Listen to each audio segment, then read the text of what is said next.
Pemirsa, pasca penyegelan kantor Perumda Pasar Makassar Raya Jalan Keru-Keru Makassar beberapa hari belakangan, pelayanan diakui berjalan normal seperti biasa di bawah komando 2 pejabat Direksi SK Wali Kota Makassar. Baik itu pelayanan terkait penerimaan distribusi, kartu pedagang, serta pengurusan pemindahan los.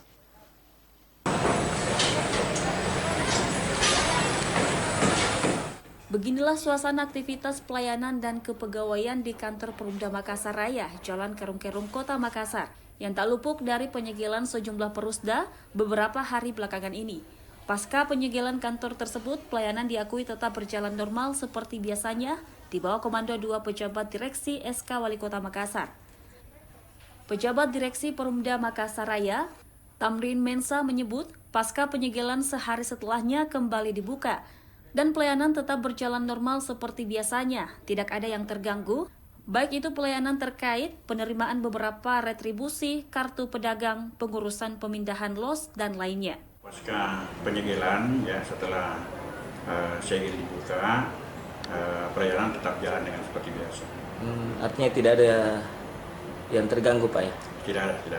Pelayanan apa saja itu di sini, Pak?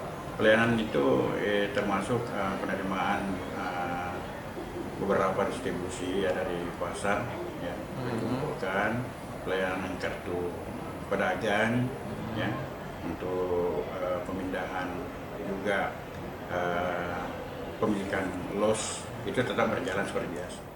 Diketahui khususnya di kantor Perumda Makassar Raya ini, saat ini jajaran direksi diisi oleh 2 pejabat yang merupakan SK Wali Kota Makassar yang akan bekerja selama 6 bulan ke depan.